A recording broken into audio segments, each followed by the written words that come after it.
Look at yourself, Nyla. You are pathetic. You think wearing a thrift store dress makes you one of us? You're nothing but the charity case I divorced. The music stopped. The laughter died. 300 of the city's wealthiest elites turned to watch a man destroy a woman who had nothing left to lose. Nyla Parker stood there, trembling, champagne dripping from her hem, staring into the eyes of the man she once loved. She thought her life was over. She thought she was alone. "Mr. Wells, I believe you're standing in my way. What happens when an arrogant ex-husband pushes too far, only to realize the woman he insulted is the only person the billionaire came to see? This is the story of ambition, betrayal, and the sweetest revenge of all." The Obsidian Gala was not merely a party. It was a battlefield dressed in silk and velvet, held in the grand ballroom of the Pierce Tower, a structure of glass and steel that pierced the clouds above New York City. It was the night where alliances were forged and reputations were slaughtered. Nyla Parker stood at the entrance, her fingers tightening around the small, beaded clutch that had belonged to her grandmother. She felt like an imposter. The invitation had arrived anonymously 3 days ago, slipped under the door of her studio apartment in Queens.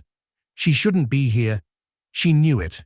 The air inside smelled of expensive perfume, old money, and cold ambition. "Chin up, Parker," a voice whispered in her ear. Nyla turned to see Valentina Cruz, her one ally in this shark tank. Valentina was wearing a sharp crimson power suit that screamed defiance. As a rising fashion editor, Valentina belonged here. Nyla, a freelance architect struggling to pay rent, did not. "Val, maybe I should go," Nyla whispered, her eyes darting around the room. "Keaton is here. I saw his car outside." "Of course Keaton is here," Valentina scoffed, linking her arm through Nyla's. "He's the new VP of development for Anderson Pierce. But that doesn't mean he owns the room. You have just as much right to be here. You're the one who fixed the structural flaws in the Bayside project, even if he never gave you credit." Nyla winced. The Bayside project. That was the wedge that had finally split her marriage to Keaton Wells apart. For 2 years, she had stayed up late, redrawing his blueprints, correcting his math, and refining his vision. When the project won the Golden Beam Award, Keaton took the stage alone. When she asked why he didn't mention her, he told her she was too emotional to understand branding. He filed for divorce a month later, leaving her with nothing but debt and a broken heart. "I'm just here to network, Val. If I can get one card, just one lead for a freelance gig, it's worth the anxiety." "That's the spirit," Valentina said, steering her toward the bar. "Just avoid the center of the room. That's where the ego monsters feed." But avoiding the center proved impossible. The room was designed like a whirlpool, pulling everyone toward the VIP circle, where Anderson Pierce, the host and real estate tycoon, held court. And standing right next to him, laughing a little too loudly, holding a glass of scotch like a weapon, was Keaton Wells. He looked good. That was the unfair part. Keaton had the kind of jawline that sold magazines, and the kind of eyes that could lie without blinking. He was wearing a tuxedo that cost more than Nyla's car. Hanging on his arm was Mira Steele, a socialite whose family owned half the steel mills in Pennsylvania. Mira was stunning, cruel, and exactly the kind of trophy Keaton had always wanted. Nyla tried to shrink behind a decorative ice sculpture, but fate, it seemed, was in a cruel mood. "Well, well," a voice boomed, cutting through the ambient jazz. "If it isn't the little mouse." Nyla froze. The room seemed to tilt. She turned slowly to find Keaton standing there, his face flushed with alcohol and arrogance.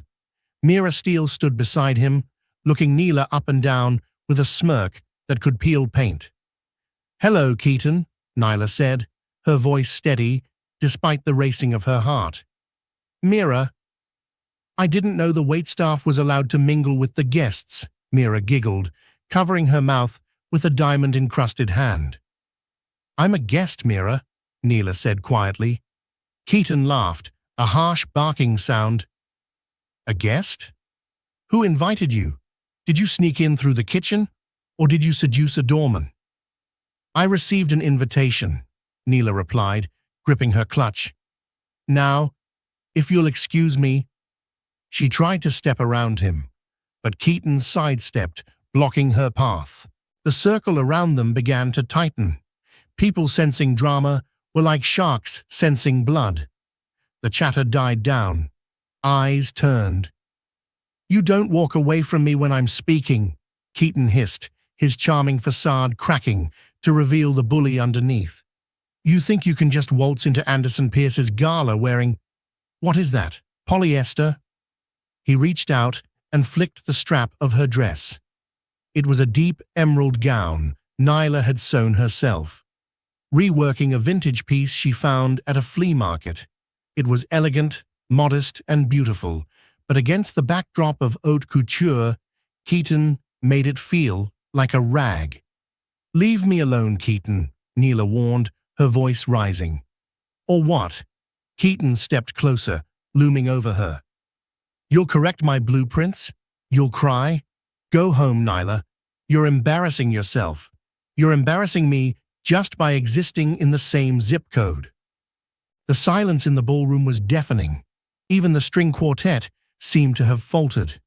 Valentina Cruz was pushing her way through the crowd, shouting Neela's name, but the wall of bodies was too thick. Neela was trapped in the center of the arena. Anderson Pierce, the host, watched from a few feet away.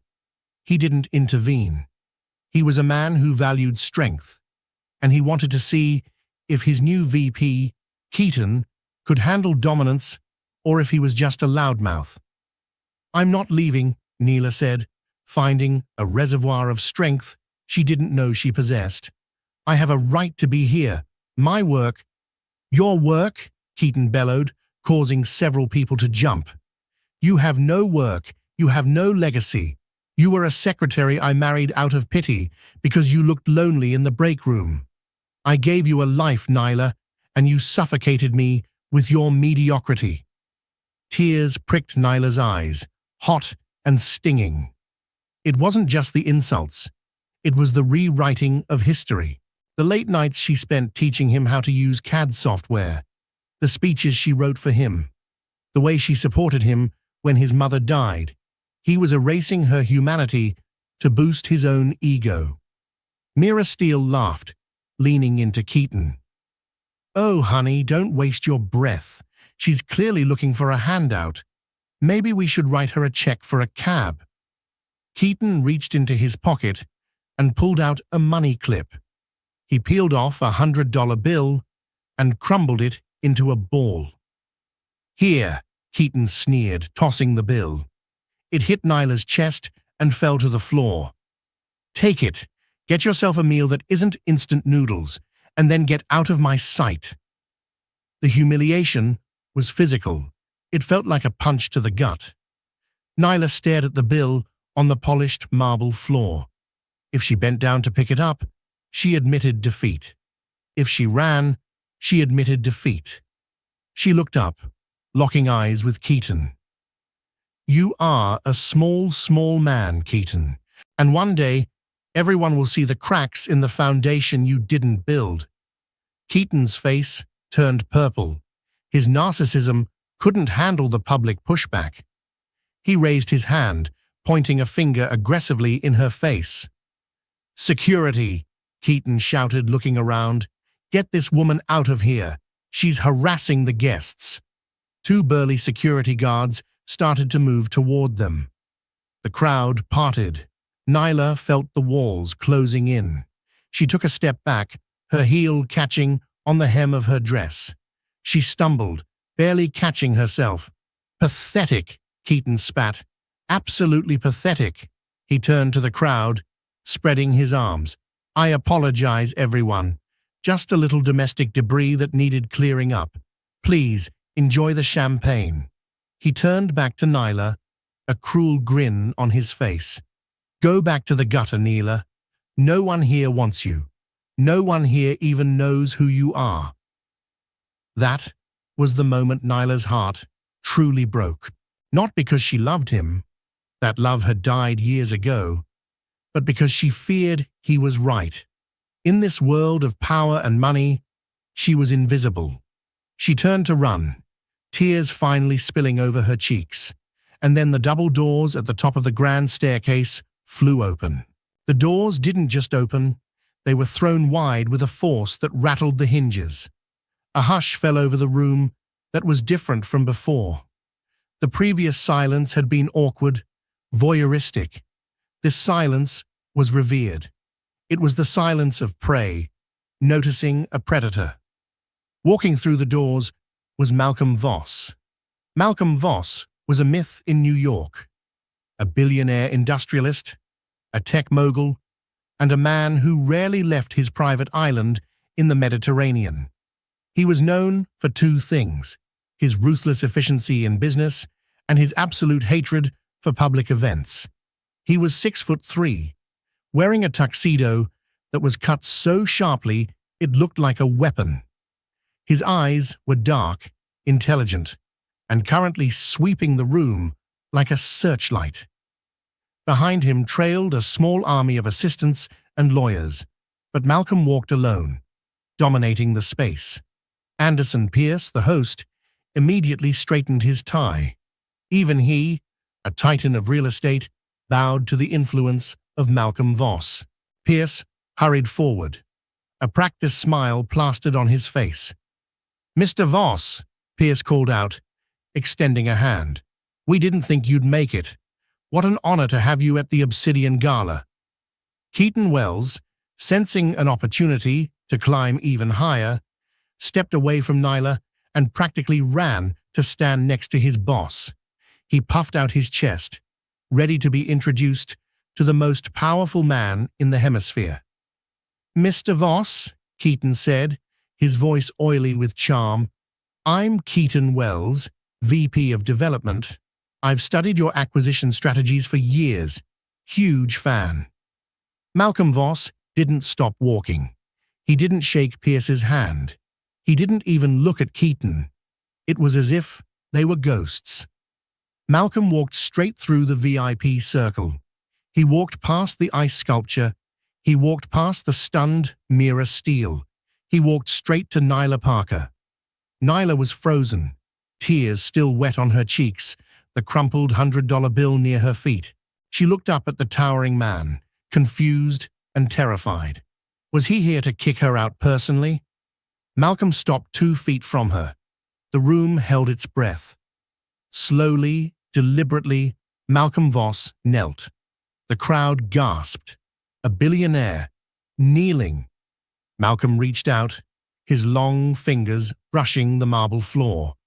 He picked up the crumpled $100 bill Keaton had thrown. He stood up, smoothed the bill out with terrifying precision, and turned to Keaton. For the first time, Malcolm looked at Keaton. His expression was one of utter boredom, mixed with lethal disgust. "Mr. Wells, is it?" Malcolm asked. His voice was low, a baritone rumble that vibrated in the chests of everyone nearby. Yes, Keaton stammered, his confidence evaporating instantly. "Keaton Wells." "You dropped this," Malcolm said. He didn't hand it back.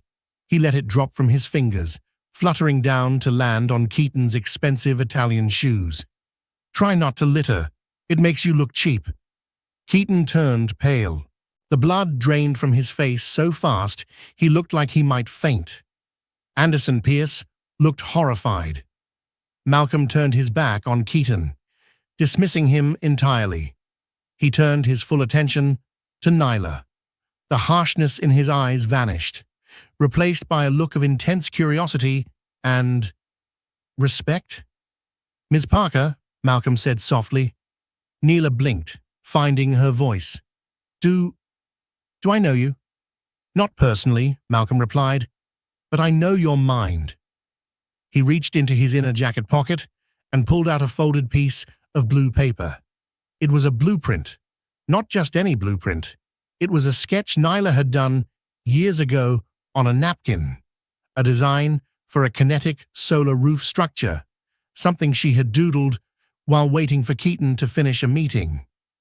3 years ago, you submitted a blind proposal for the Helios Sanctuary competition, Malcolm said. The submission was anonymous. It took my team 2 years to track the IP address to a laptop registered to a Keaton Wells. But when I met Mr. Wells, Malcolm glanced back at Keaton with a sneer. I knew immediately he didn't have the cognitive capacity to draw a stick figure, let alone the Helios geometry. Keaton choked. Mr. Voss, Silence, Malcolm snapped, without looking back. Malcolm turned back to Nyla. I kept digging. I found old permits, notarized sketches, all signed by N. Parker. You are the architect of the Helios, aren't you? Nyla's breath caught in her throat. The Helios Sanctuary was a theoretical project she had poured her soul into. She thought it had been lost in the divorce. Yes, that was me. Malcolm smiled. It was a rare, genuine smile that transformed his face. He extended his arm to her, elbow bent, offering her an escort. Miss Parker, I flew in from Zurich tonight for one reason. I am building the Helios. It will be the most expensive private residence in history, and I refuse to break ground unless the true genius behind it is leading the project. He looked at her thrifted dress, then at the stunned crowd. I was told the architect would be here. I see I found her. Malcolm's eyes drifted over her shoulder to Valentina Cruz, who was grinning wildly. And I see you have loyal friends. That is rare.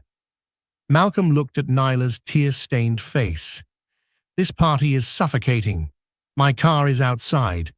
I'd like to discuss your contract. The starting retainer is $5 million. Will you join me? Nyla looked at Keaton. He was trembling, his mouth agape, his eyes wide with panic as he realized the magnitude of what he had just lost.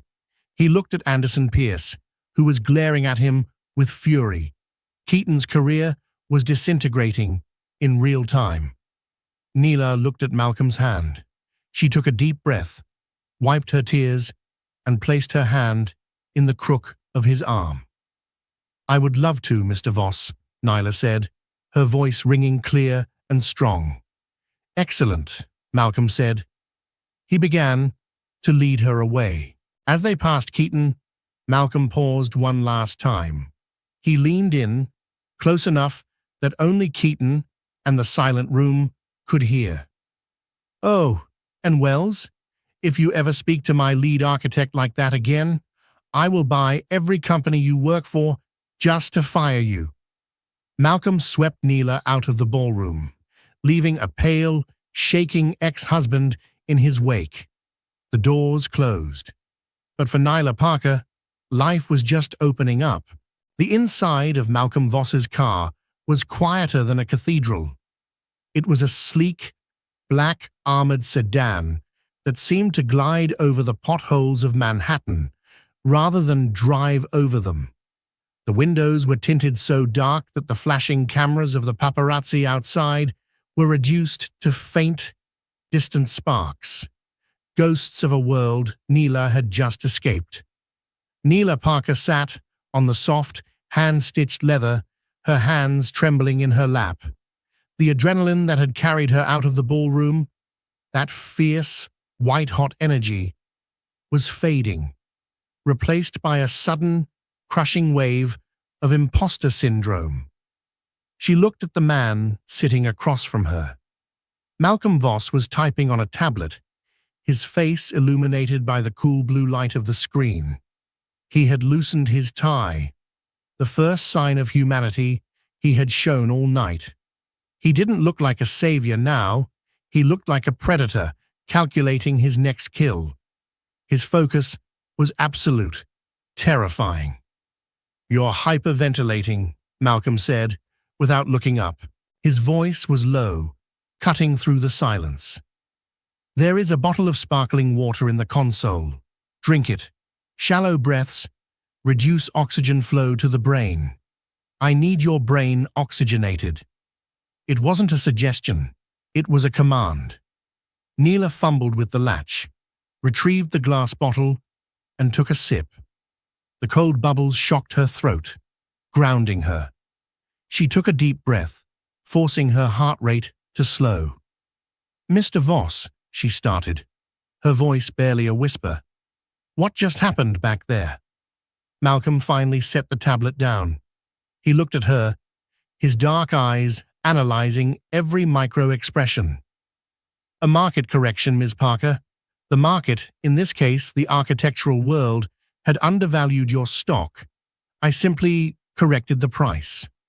"You humiliated him," Nyla said, a strange mix of satisfaction and horror churning in her gut. "Keaton, you destroyed him in front of everyone. The press, the investors. He's ruined." "He destroyed himself," Malcolm countered, his voice devoid of pity. "I merely turned on the lights so everyone could see the wreckage. Men like Wells thrive in the shadows of other people's talent. He has been feeding off you for years, hasn't he?" Neela looked out the window at the blurring city lights. "He wasn't always like that. Or maybe I just didn't want to see it. I loved him once. I thought we were a team." "Love is a structural flaw if it's placed on a weak foundation," Malcolm said. He reached into a leather satchel and pulled out a thick document bound in black. He slid it across the seat toward her. "What is this?" "Your contract," Malcolm said. "Standard non-disclosure agreements, intellectual property rights, and your compensation package. As I said, the retainer is $5 million. The completion bonus is another 10. You will have full creative control over the Helios Sanctuary. No committees, no budget caps, just you and the physics of the impossible." Neela opened the folder. The numbers were staggering. It was more money than she could spend in 10 lifetimes. But her eyes snagged on a clause on page 4, written in bold. Clause 14, residency requirement. The lead architect must reside on-site at the Voss estate in the Hamptons for the duration of the design phase, approx 6 months. "I have to live with you?" Neela asked, looking up sharply. Panic flared in her chest. "I have a lease. I have a cat. I can't just—" Malcolm's lips twitched. "Bring the cat. The estate has 24 rooms. I'm sure we can find space for a litter box. As for the lease, break it." "Why is this necessary?" "Because the Helios isn't just a house, Neela. It's a machine, a living ecosystem. You can't design it from a studio apartment in Queens while listening to your neighbors argue through thin walls. You need to breathe the air where it will stand. You need to see how the light hits the cliffs at dawn. Unless you're afraid?" "Afraid of what?" "Of me," Malcolm said softly. "The rumors say I'm a recluse, a tyrant, a man who values machines more than people." Neela met his gaze. For the first time in years, she didn't feel small. She felt challenged. "I lived with Keaton Wells for 5 years, Mr. Voss. I know what a tyrant looks like. A tyrant is loud. A tyrant demands attention. You're just intense. You don't scare me." Malcolm smiled, and this time it reached his eyes. It transformed his face from granite to something warm, something dangerous in a different way. "Good. Then sign the papers. We have work to do." Nyla took the gold pen he offered. She thought of Keaton's face when he threw the crumpled bill at her. She thought of the years of silenced ideas, the stolen credit, the quiet nights crying in the bathroom while he slept soundly. She signed her name, Neela Parker. The ink was dark and permanent. "Welcome to the team, Nyla," Malcolm said. He tapped the partition glass. "Driver, take us to the airstrip. The helicopter is waiting." "Helicopter?" Neela squeaked. "I told you," Malcolm said, returning to his tablet. "I hate traffic, and the view of the coastline at night is inspiring. You might want to take notes." While Nyla was soaring over the Long Island Sound in a private helicopter, watching the world turn into a grid of glittering lights, Keaton Wells was experiencing the rapid, brutal gravity of rock bottom. The ballroom was emptying. The air, once filled with jazz and laughter, was now thick with the smell of stale champagne and judgment. Keaton stood near the bar, gripping a glass of scotch so hard his knuckles were white. He was waiting for the storm to pass. He told himself it was just a scene, a misunderstanding. Malcolm Voss was eccentric. People knew that. He could spin this. Keaton. The voice was like a gavel striking a block. Keaton turned to see Anderson Pierce standing behind him. The real estate tycoon looked furious. His face, usually composed for the cameras, was a mask of red-hot rage. "Anderson," Keaton forced a smile, stepping forward. "Listen, about that little show. Voss is clearly unstable. I can handle damage control. I'll put out a statement saying—" "You're fired," Pierce said. He didn't shout. He didn't need to. The words were final. Keaton froze. "What? You can't fire me. I'm the VP of Development. The Bayside contract is being reviewed by legal as we speak," Pierce interrupted. "Voss wasn't lying, was he? About the blueprints?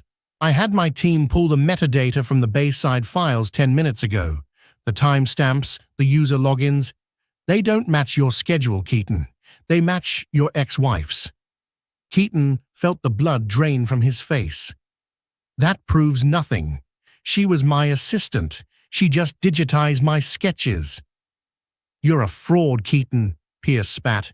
"And you're a liability. Malcolm Voss threatened to buy my company just to fire you. I'm saving him the trouble. Get out. Security will escort you to your office to collect your personal effects. Anything proprietary stays." "Anderson, please. I have a mortgage. I have the lease on the Aston Martin. You can't do this." Pierce turned his back and walked away.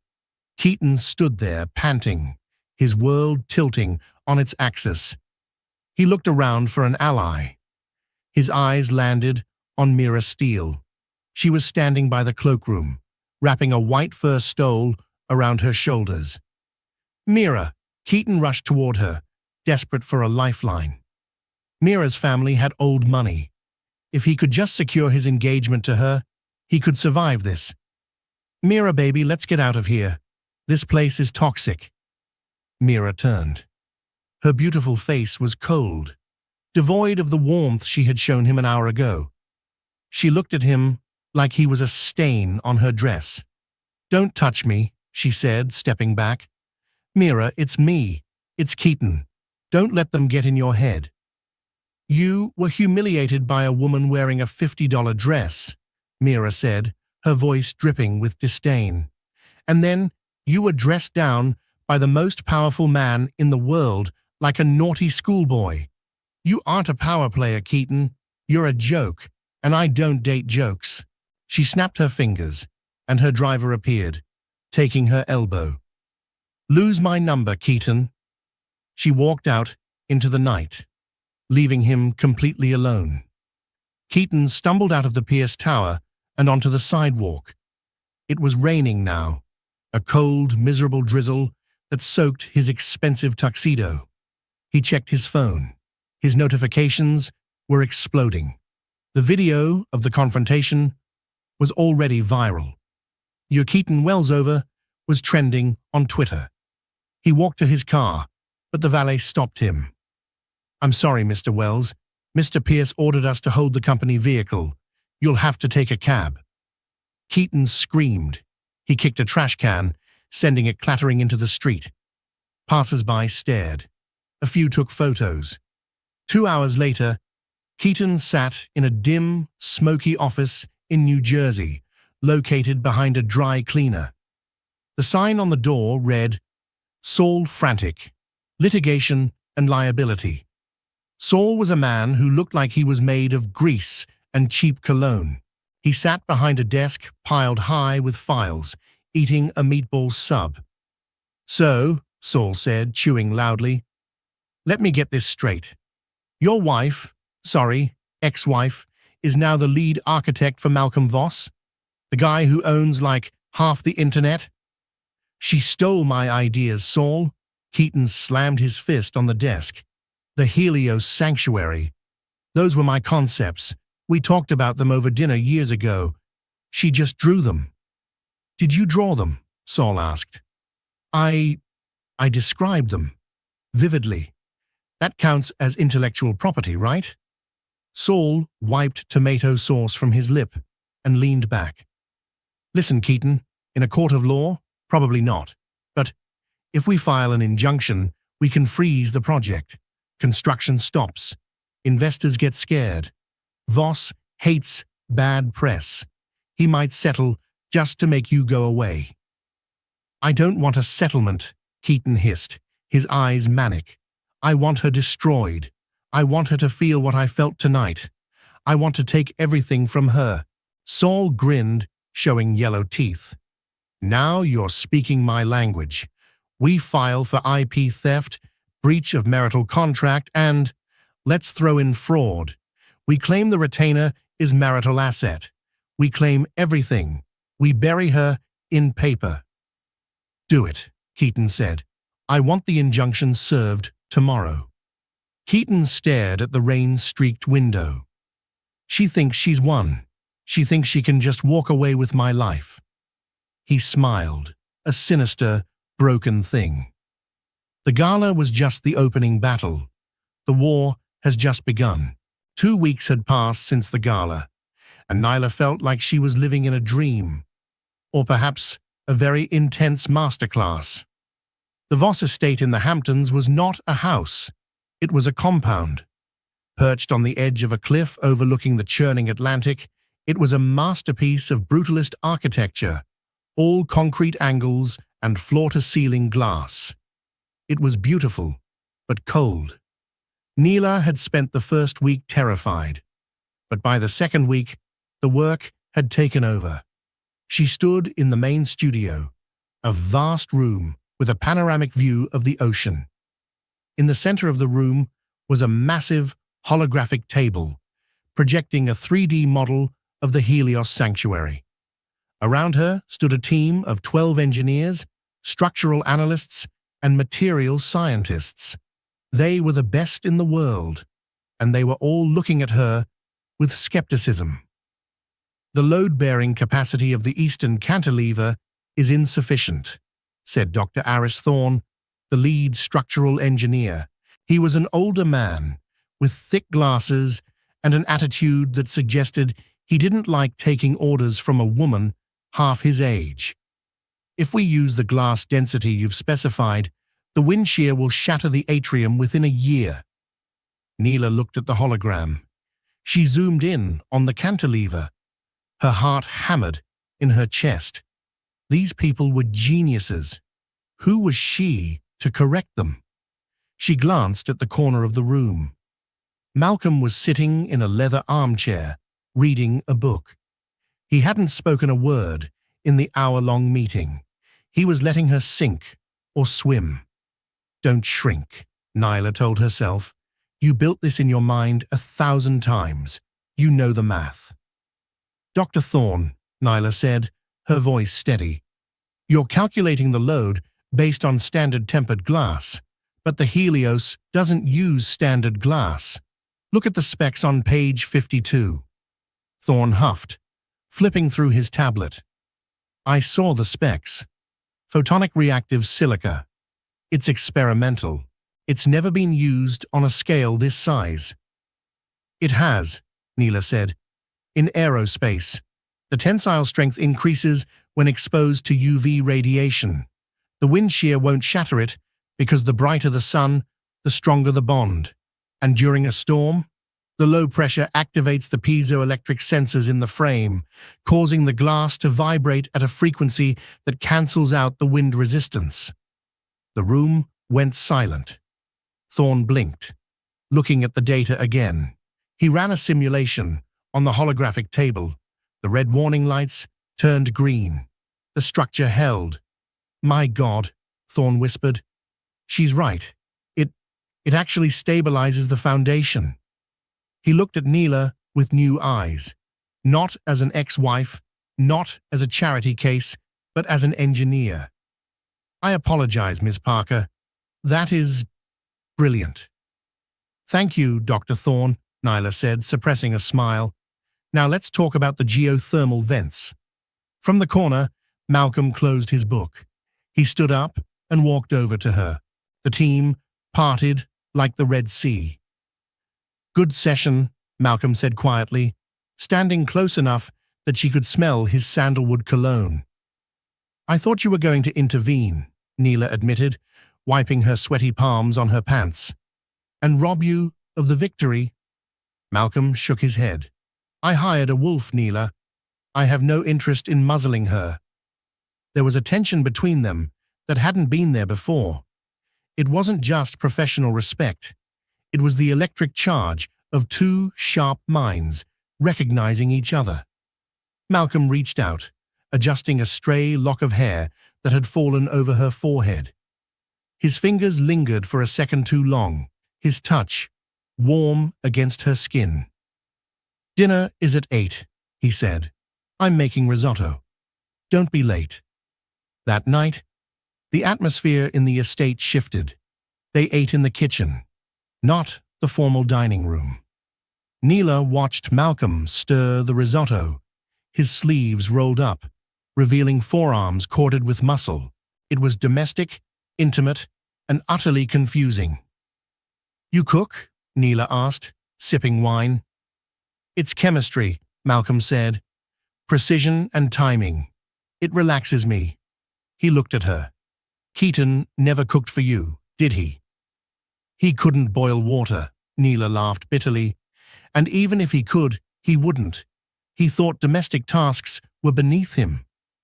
"Nothing is beneath a man who wants to build a life," Malcolm said seriously. He served her a plate. "You deserve to be taken care of, Neela. Not just professionally, but completely." Neela's heart did a traitorous flip. She was falling in love with her job, and she was dangerously close to falling for her boss. But the bubble of happiness was about to burst. The next afternoon, Neela was in the garden, sketching a new design for the infinity pool. The sun was shining, the ocean was roaring, and for the first time in years, she felt safe. A black sedan pulled up to the front gate. It wasn't one of Malcolm's cars. It was a beat-up Toyota. A man in a cheap grey suit stepped out. He buzzed the intercom.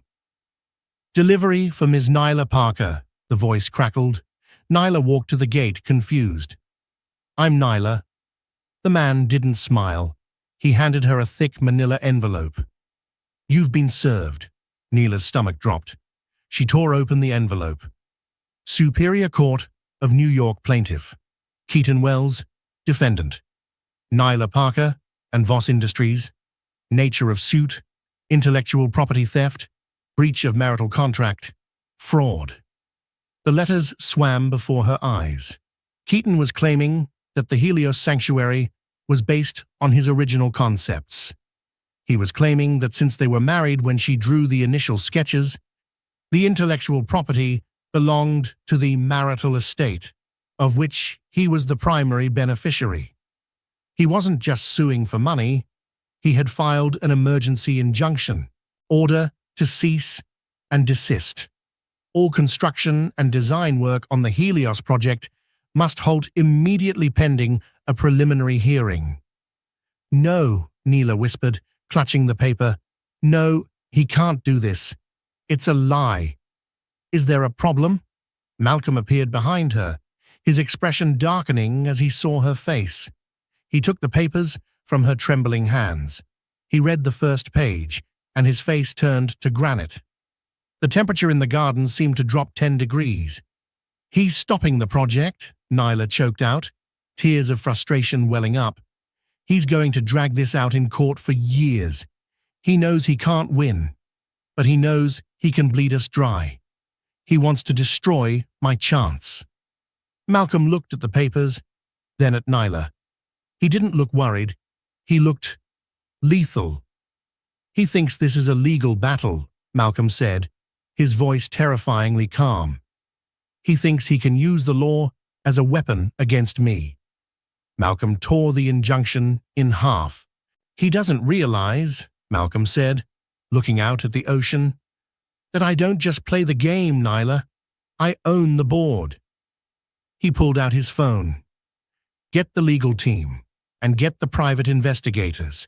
I want everything on Keaton Wells, every email, every text, every unpaid parking ticket since 2010. If he wants a war, let's show him what a nuclear winter looks like." Nyla watched him, fear mixing with awe. Keaton had started a fight with the billionaire. But as she looked at the fire in Malcolm's eyes, she realized something else. Malcolm wasn't just protecting his investment, he was protecting her. And that made him dangerous in a way Keaton could never comprehend. The Superior Court of New York was a somber place, usually reserved for corporate mergers and boring patent disputes. But today, Courtroom 4B was overflowing. Every seat was taken, and reporters lined the walls, their whispered exchanges hushed only by the crack of Judge Harrison's gavel. The air was thick with tension, smelling faintly of old paper and nervous sweat. The press had dubbed it the Architects' War, and everyone wanted to see the final showdown between the disgraced Keaton Wells and the elusive billionaire Malcolm Voss. Nyla sat at the defendant's table, wearing a tailored navy suit that Malcolm had personally selected for its clean lines and professional authority. She looked every inch the professional she was, but beneath the table, her hands were ice-cold, gripping the smooth marble edge. Across the aisle, Keaton sat with his lawyer, Saul Frantic. Keaton looked haggard. He hadn't shaved in 2 days, and his cheap suit looked a size too big, as if the stress had consumed his substance. But his eyes were manic. He smiled at Nyla, a confident, predatory grin that promised pain.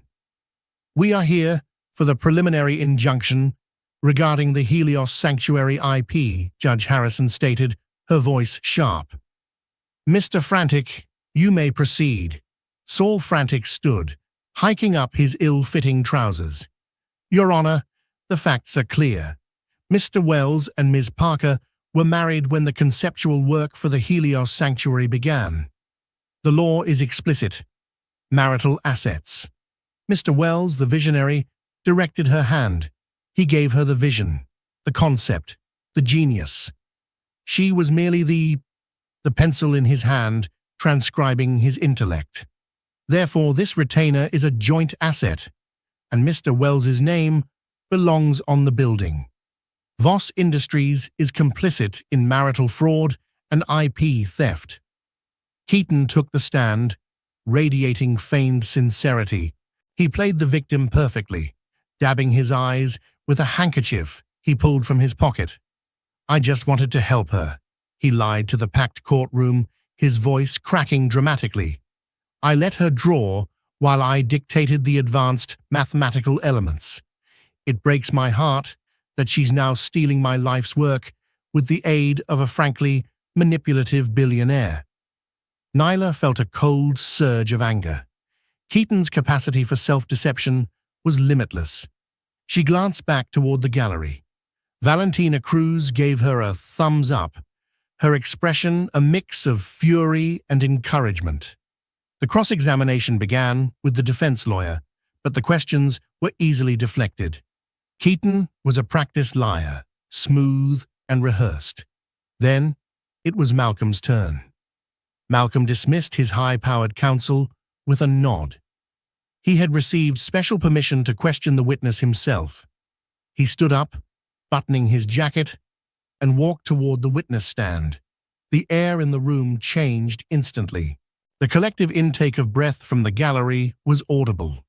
"Mr. Wells," Malcolm said, his voice smooth and dangerously low, like the sound of grinding metal.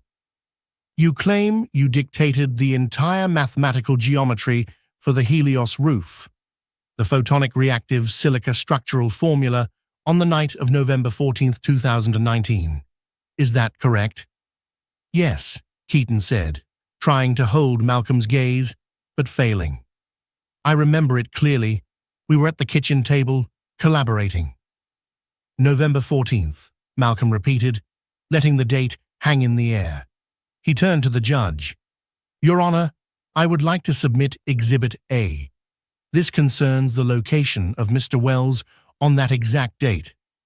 A large screen in the courtroom flickered to life, showing crystal-clear security footage. "Mr. Wells claims he was at his kitchen table in Queens. Inspiring genius," Malcolm said, his tone biting. "But this is security footage from the Sapphire Lounge in Manhattan. Time-stamped November 14, 2019, from 8 p.m. to 4 a.m. The video played. It showed Keaton, clearly inebriated, laughing, drinking shots, and stumbling around a VIP booth with a woman who was decidedly not his wife, Mira Steele, or any other professional contact. The courtroom erupted in gasps. Keaton's face went white, his confident mask shattering. Saul frantically tried to object, but Judge Harrison waved him down. "And this," Malcolm continued, clicking a remote, "is the metadata from the computer-aided design (TAD) file that contains the core Helios structural geometry. It shows the file was created at 11:42 p.m. that same night, while you were occupied with a complete stranger in a high-end bar. Mr. Wells, Miss Parker was alone in Queens, inventing a new form of structural geometry. Your collaboration, Mr. Wells, seems to have consisted of her working while you were committing marital infidelity." That's doctored. I was drinking. I was thinking," Keaton shouted, standing up and pointing a shaky finger at Malcolm. "He's a billionaire. He faked it." "Sit down, Mr. Wells," the judge warned with extreme sternness. "I'm not finished establishing the pattern of dependence," Malcolm said, unfazed. "Exhibit B." The screen changed again. It showed a devastating series of work emails. "Mr. Wells, you claimed you taught Miss Parker how to use the advanced architectural software. Yet here are emails from 2018, sent from your work account to Miss Parker, who was then your secretary." Malcolm tapped the screen, highlighting the subject lines. Subject line: "Help me. I can't figure this damn thing out. It keeps crashing." Subject line: "Fix the load calculations on the Bayside facade before Pierce sees it now." Subject line: "I'm too hungover to do the math. Just handle it, Nyla. I'll take you to dinner." Malcolm looked at the jury. "You didn't teach her, Keaton. You used her. You relied on her competence to cover your deficiency. The Bayside project, which launched your career, was her work. You are not an architect. You are a parasite." Keaton was shaking now, sweat pouring down his temples. Malcolm delivered the final, fatal blow, leaning onto the railing of the witness stand, bringing his face inches from Keaton's. "And as for the marital asset claim, the very basis of this injunction, did you forget the prenuptial agreement you forced Ms. Parker to sign 6 years ago?" Malcolm paused, waiting for the silence to deepen. "The one where you, Mr. Wells, insisted on Clause 7b, which specified that all intellectual property created by the individual remains the sole and exclusive property of the creator, free from any claims by the other party." Keaton froze. The air left his lungs in a wheezing gasp. He had forgotten. In his boundless arrogance, he had feared that Neela might one day eclipse him. and he had insisted on that clause to protect his perceived future stardom. Now, that paranoia was the very anchor that sank him. I, Keaton stammered, unable to form a single coherent word. No further questions, Malcolm said, turning his back on the ruined man. The judge didn't even need to recess. She adjusted her glasses, her expression severe. The evidence presented clearly demonstrates that the plaintiff, Keaton Wells, not only has no claim to the intellectual property, but actively sought to commit fraud upon this court and engaged in demonstrable acts of concealment and deceit. This lawsuit is frivolous, malicious, and frankly, embarrassing. The injunction is lifted immediately. Ms. Parker is the sole creator and owner of the Helios design. Furthermore, I am ordering Mr. Wells to pay Mr. Voss's legal fees, which I estimate to be in the range of $250,000, effective immediately. Keaton slumped in his chair, a defeated, empty shell. Saul, frantic, seeing his fee dissolve, began screaming at the paralegals. Neela felt a wash of euphoria. She looked at Malcolm, who winked at her, a subtle, warm gesture of triumph. It was the first time she had truly smiled in months. The chains were finally broken. 6 months later. The construction noise was gone. The dust had settled. The Helios sanctuary stood on the cliffs of the Hamptons like a diamond rising from the rock. It was a structure of impossible angles and shifting photovoltaic glass, a house that breathed with the wind, converted moisture into water, and drank the sunlight. It was a machine, yes, but more importantly, it was a home. It was the most complex, beautiful thing Nyla had ever seen, and she had built it. It was the night before the grand reveal, a massive, global media event. The workers had gone home, leaving the massive glass walls spotless. Nyla was standing on the main terrace, which cantilevered 200 feet over the churning Atlantic. She wore a simple cashmere sweater, the sea breeze cool against her face. She heard footsteps behind her. Malcolm walked out, holding 2 glasses of an ancient, amber-colored wine. "To the architect," he said, handing her a glass. "To the believer," she replied, clinking her glass against his, "and to the world's most patient client." They stood in comfortable silence for a long time, watching the full moon reflect off the smooth, kinetic glass. The ocean provided the only sound, a rhythmic, grounding roar. "You know," Neela said, her voice soft. "Dr. Thorne apologized to me again today. He admitted that the piezoelectric frequency modulation for the storm dampening system was the most brilliant structural innovation he'd seen in 50 years. Malcolm nodded, sipping his wine. "It is. It works because you didn't see the house as a static object. You saw it as a piece of physics. That's what I paid for." "I think you paid for much more than physics, Malcolm." She turned to him fully. "Why did you want this house? Why a sanctuary? You are a man who commands nations of data. Why hide in glass?"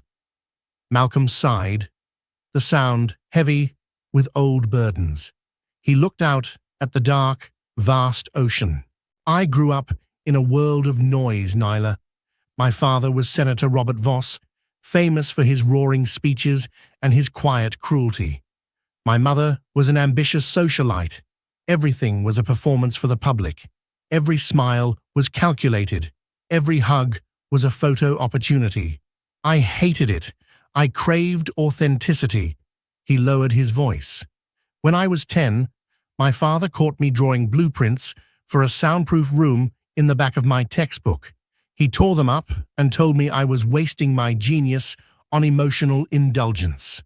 I wanted a place where the walls were transparent, where the truth couldn't be hidden, a place that stripped away the lies." He turned to her, his dark eyes intense reflecting the moonlight. "When I saw your design," he confessed, "the preliminary sketches you drew on that napkin, I saw the same desire. You were trapped in a false life with Keaton, trapped behind walls of his making, drawing a house made of pure, naked truth. I didn't just fall in love with the geometry, Neela. I fell in love with the soul that drew it. The honest soul." Neela's breath hitched. Her heart hammered a frantic rhythm against her ribs. She set her glass down on the railing, her hand suddenly shaking. "Malcolm, I stayed because I wanted to finish the job. But I've stayed because for the first time, I don't have to edit myself to fit in. You accept the complexity." "I don't just accept it," Malcolm said, stepping closer. "I require it." He reached out, his hand gently tracing the line of her jaw.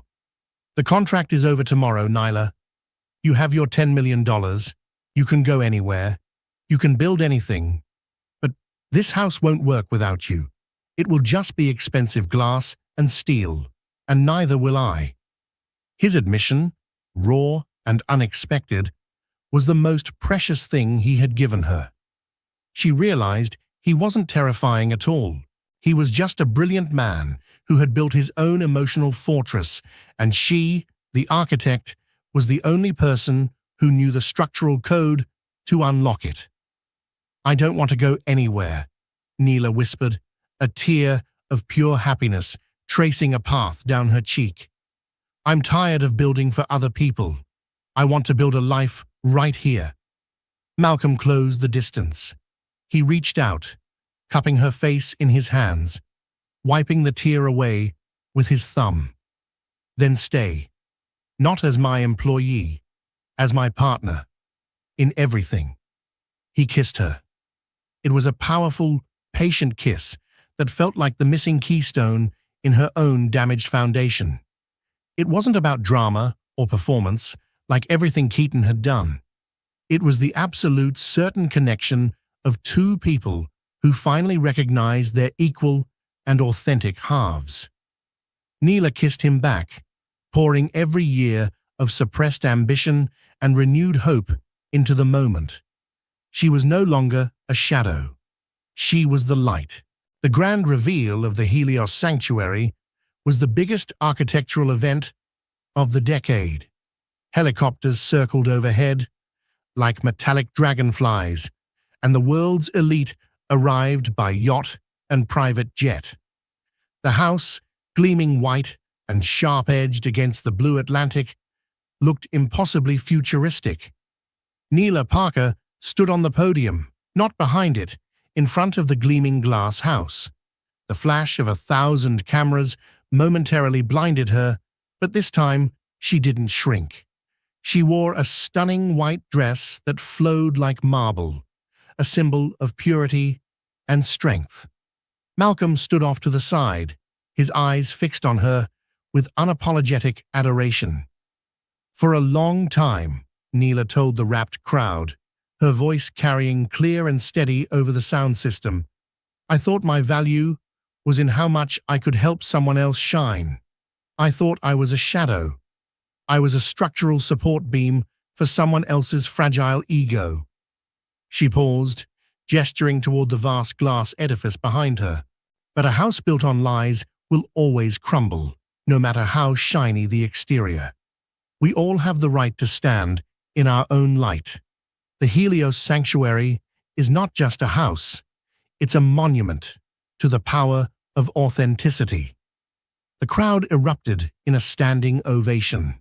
Architectural Digest's editor-in-chief, Valentina Cruz, practically tackled her with a hug, screaming, "You did it, Parker! You are the queen!"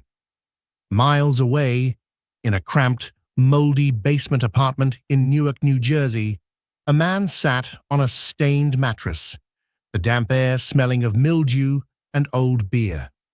Keaton Wells was watching the live stream on a cracked smartphone. He was wearing a stained t-shirt, and his face was drawn and unshaven.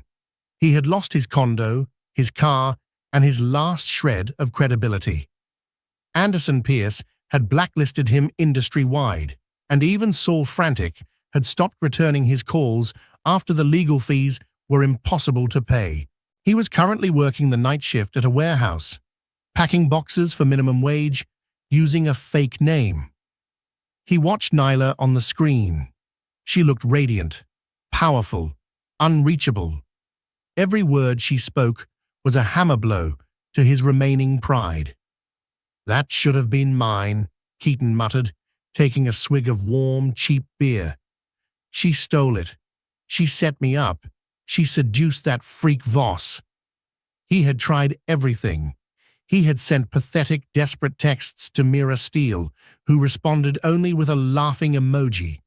He had written a rambling, incoherent letter to Anderson Pierce, begging for his job back, which was returned unopened. He was a ghost in the city he once ruled. As he watched, the camera zoomed in. Neela looked directly into the lens, addressing the global audience.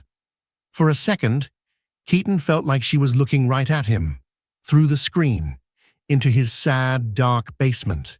"I want to thank my past," Neela said on the screen, her voice filled not with bitterness, but with calm finality, "for showing me exactly what I didn't want to be, and for teaching me that the only person who can define your worth is yourself." She turned and walked into the arms of Malcolm Voss, who lifted her slightly off her feet in a powerful embrace. The applause was deafening. Keaton's phone battery, old and failing, gave up the ghost. The screen went black, plunging the basement room into miserable darkness. He was left in the silence, alone with the echoing roar of the woman he had tried to crush, a woman who now stood in the blinding light of her own magnificent foundation. His final thought was not of remorse, but of pure, impotent rage. And that is the story of Nyla Parker. She went from being insulted, discarded, and humiliated to becoming the most celebrated architect in the world, finding true love with a man who saw her worth when no one else did. Keaton Wells learned the hardest lesson of all. When you try to bury someone, you better make sure they aren't a seed, because if they are, all you're doing is helping them grow. What did you think of Malcolm's revenge? Do you think Keaton got what he deserved, or should he have suffered more? Let me know in the comments below. If you enjoyed this story of justice and romance, please hit that like button. It really helps the channel. And don't forget to subscribe and turn on notifications so you never miss a daily dose of drama. In the high-stakes world of New York divorce law, the rule is simple. Fight for every penny. You scream, you litigate, you burn the earth to get your half. But on a rainy Tuesday in November, Clara Thorne did the unthinkable. She sat across from her husband, a man worth $300 million, and she didn't say a word. She didn't ask for the penthouse. She didn't ask for the alimony. She signed the papers with a terrifying calmness that should have scared him to death. Her husband Marcus thought he had won the lottery. He thought she was weak. He was wrong. She wasn't surrendering. She was waiting. Because Clara knew something Marcus didn't. She knew who was waiting for her outside. The conference room on the 44th floor of the Sterling & Cooper building was cold. It was designed that way. It was a room built for intimidation with floor-to-ceiling windows overlooking Central Park, reminding everyone inside just how small they were compared to the city.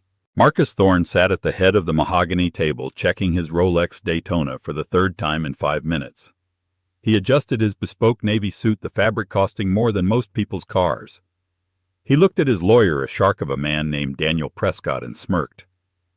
"She's late," Marcus muttered, drumming his fingers on the glass table.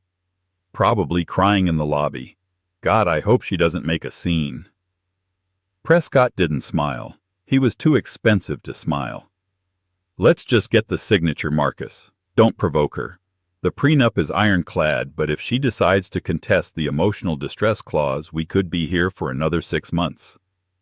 "She won't," Marcus said, his voice dripping with arrogance. "Clara doesn't fight. She endures. That's why I married her, and that's why I'm leaving her." The heavy oak doors creaked open. The room fell silent. Clara Thorne walked in. She wasn't crying. She wasn't disheveled. She was wearing a cream-colored cashmere coat that looked soft enough to melt cinched tightly at the waist. Her hair was pulled back in a severe, elegant bun.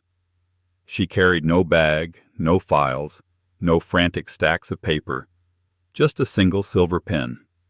She didn't look at Marcus. She didn't look at the view. She sat in the chair opposite him, her posture perfect. "Sorry I'm late," she said. Her voice was monotone, devoid of any vibration of sadness. "Traffic on 5th was a nightmare." Marcus leaned forward, the predator scenting blood. "Clara, I assume you've read the final draft Daniel sent it over to your... Do you even have a lawyer representing you today?" Clara looked up, her eyes a piercing clear blue. "I read it, Marcus. I don't need a lawyer to understand that you're leaving me with the Hamptons rental and the Audi while you keep the portfolio, the townhouse, and the shares in Thorne Logistics." "It's fair, Clara," Marcus lied smoothly. "You never worked for the company. You hosted dinners. You arranged flowers. The settlement reflects your contribution." It was an insult designed to break her. Everyone in that room, including the stenographer, knew that Clara had been the one to charm the investors at the chaotic 2019 merger. Clara was the one who smoothed over Marcus's drunken rants at the charity galas. Prescott, the lawyer, slid the document across the table. "Sign here, Mrs. Thorne, and here. This waives your right to future spousal support. This clause here, this is the non-disclosure agreement. You cannot discuss Marcus's business dealings or the nature of the separation." The nature of the separation was a polite legal term for Sienna, the 24-year-old marketing intern Marcus had been sleeping with for 8 months. Marcus watched her holding his breath. This was the moment. This was where the screaming started. This was where she would demand half. Clara picked up the document. She didn't flip through the pages. She didn't hesitate. She uncapped her silver pen. Scritch, scratch. She signed the waiver. She signed the NDA. She signed the divorce decree. The silence in the room was deafening. It was heavier than a scream. Prescott, the lawyer, frowned. He had been doing high-net-worth divorces for 30 years. He had never seen a woman sign away a fortune without blinking. It unnerved him. It felt like walking into a trap, but he couldn't see the snare. "Clara," Marcus asked, his brow furrowed. "That's it, you're okay with this?" Clara capped her pen. She stood up, smoothing the front of her coat. "I'm not okay with it, Marcus," she said softly. "But I am done with it." She turned to leave. "Wait." Marcus stood up, a sudden inexplicable panic rising in his chest. He had won. He had everything he wanted. Why did he feel like he was the one losing? "Where are you going?" "You need a ride. I can have the driver drop you." "No, thank you." Clara set her hand on the brass door handle. She looked back at him one last time. It wasn't a look of anger. It was a look of pity. "My ride is already here." "Who?" Marcus scoffed. "Your mother." "No," Clara said. "Silas."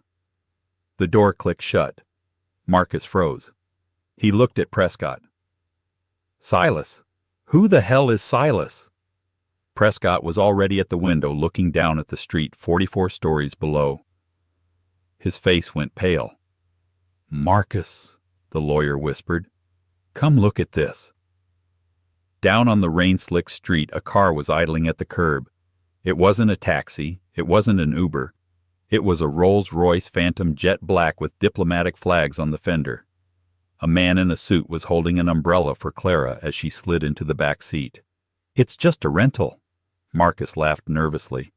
"She's trying to save face." "That's not a rental," Prescott said, his voice trembling. "I know that car. That creates a problem, Marcus.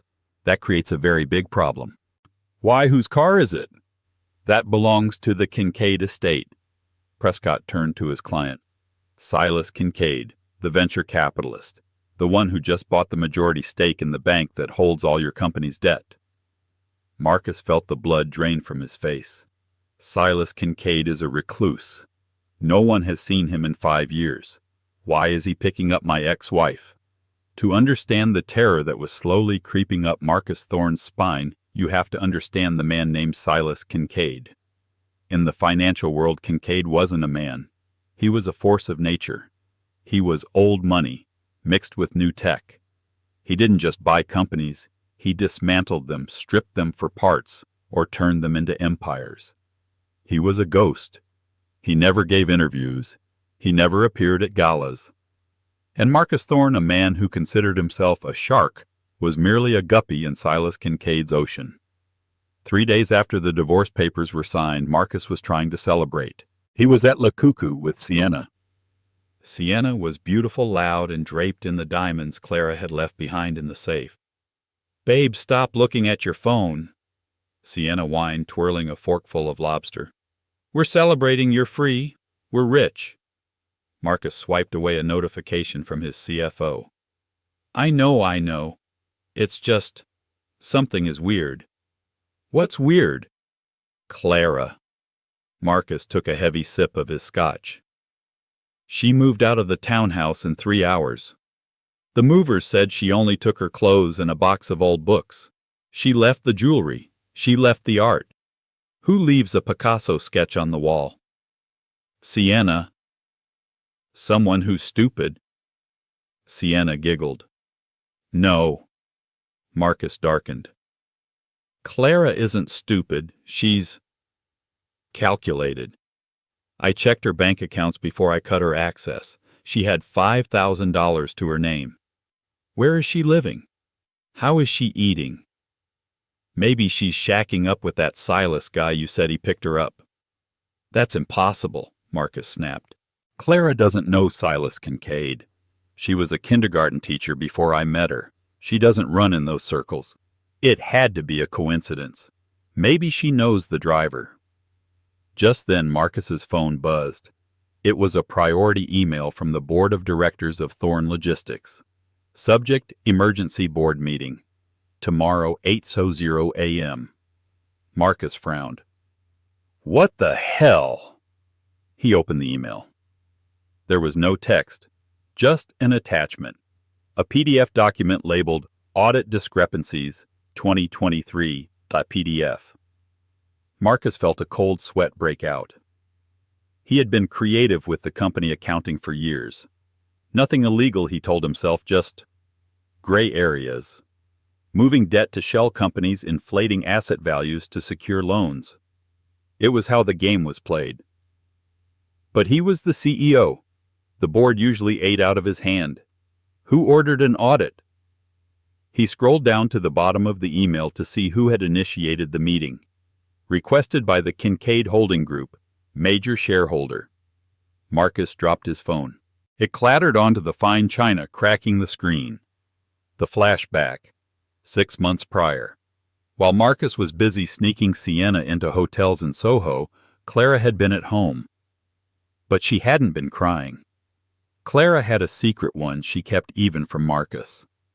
Before she was a socialite wife, and before she was a kindergarten teacher, Clara had a different life. She had a degree in forensic accounting from Wharton. She had given it up because Marcus wanted a traditional wife. He wanted a homemaker, not a partner, so she played the part. She dumbed herself down. But when she found the second phone in Marcus's briefcase, the one with the texts to Sienna, the forensic accountant woke up. Every night while Marcus slept, Clara accessed his laptop. She didn't look for love letters. She looked for ledgers. She tracked every dollar he siphoned off. She found the offshore accounts in the Caymans. She found the shell company, Bluebird LLC, which he used to buy gifts for his mistress using company funds. She printed everything. But she didn't take it to a divorce lawyer. A divorce lawyer would get her a settlement, a few $1,000,000. Marcus would pay it and move on. He would still be powerful. He would still be arrogant. Clara didn't want money. She wanted justice. So she packaged the files, the tax evasion, the embezzlement, the fraud, and she sent them to the one man she knew hated Marcus Thorne more than anyone, Silas Kincaid. Years ago, Marcus had screwed Silas over on a real estate deal in Brooklyn. It was petty, small-time stuff, but Silas never forgot a slight. Clara had written a simple note attached to the files, Mr. Kincaid. My husband believes he is untouchable. Here is the proof that he is not. I am divorcing him. I am taking nothing. I am leaving him entirely to you. Do what you do best. Clara. She had mailed the package 4 weeks ago. She hadn't heard a word back. She thought perhaps Silas Kincaid didn't care. But then the Rolls-Royce appeared, back in the present, the boardroom. The next morning, Marcus walked into the Thorne Logistics boardroom.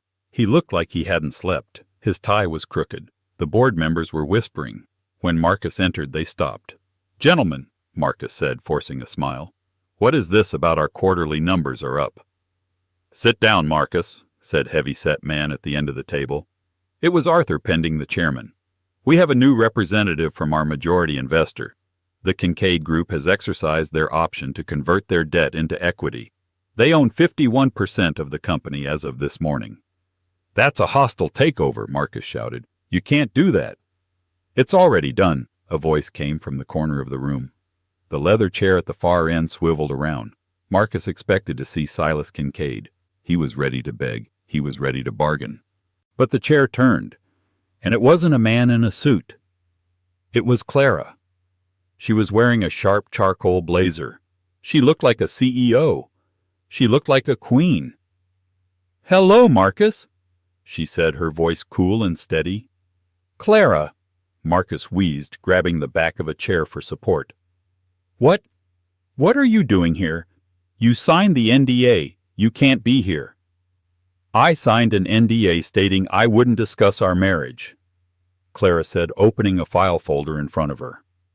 "I am not here to discuss our marriage. I am here as the newly appointed proxy for Mr. Silas Kincaid to discuss the financial irregularities of the CEO of Thorne Logistics." She tossed a stack of papers onto the table. It was the file.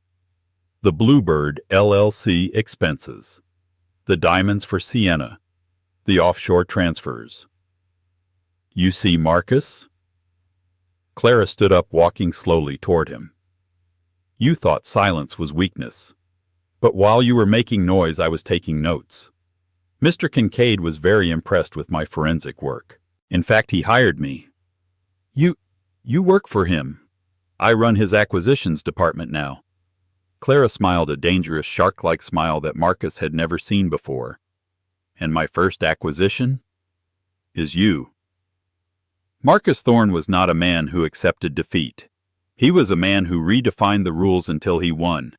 Being escorted out of his own building, the building that bore his last name in 10-foot steel letters above the entrance, was a hallucination. It couldn't be real. He stood on the sidewalk of 57th Street, the rain soaking his bespoke suit. Security had handed him a cardboard box containing his personal effects, a photo of him shaking hands with the mayor, a stress ball, and a half-empty bottle of cologne. Sienna was waiting in the Audi R8 around the corner. When he got in, dripping wet and shaking with a rage that felt like magma in his veins, she didn't ask if he was okay. "Did you get the black card back?" she asked, applying lip gloss in the visor mirror. "Because the transaction at Bergdorf's was declined, Marcus. It was embarrassing." Marcus slammed his fist against the dashboard, cracking the plastic vent. "They suspended me, Sienna Clara. That witch. She orchestrated a hostile takeover from the inside. She's frozen my accounts pending an internal investigation." Sienna blinked, her mouth slightly open. "So, we're poor." "I'm not poor," Marcus roared. "I have assets. I have leverage. Drive to Daniel's office. Now." Daniel Prescott's office smelled of old money and stale cigars. The lawyer was pacing the length of his Persian rug, a glass of scotch in his hand. He looked less like a shark today and more like a cornered rat. "We have a problem, Marcus," Prescott said, bypassing the pleasantries. "I've been digging into Kincaid's filing. It's flawless. Clara didn't just hand him a smoking gun. She handed him the bullets, the fingerprint dusting kit, and the confession. The forensic audit is watertight. You used company funds to pay for the apartment in Soho for Sienna. That's embezzlement. It was a business expense, Marcus argued, pacing the room. Client entertainment. Sienna is a 24-year-old yoga instructor, Marcus. Unless she was teaching downward dog to the SEC regulators, no judge is going to buy that. Marcus collapsed onto the leather sofa. So what do we do? I can't lose my company to her. I can't lose to Clara. She's a nobody. She's a housewife. Prescott sat down behind his desk, his eyes narrowing. If we can't beat them on the financials, we have to beat them in the court of public opinion. We have to make Clara look like the villain. If we can prove she colluded with a corporate raider to destroy her husband's company for personal gain, we might be able to void the NDA and sue her for damages, or at least force Kincaid to settle to avoid the bad press. How do we do that? We paint a narrative, Prescott said, leaning forward. The grieving husband, the predatory wife. She didn't leave you because you cheated Marcus.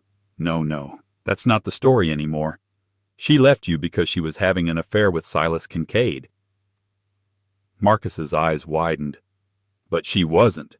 They never met. Does it matter? Prescott smiled a cruel, thin smile. Kincaid is a recluse. He's mysterious. People fear him.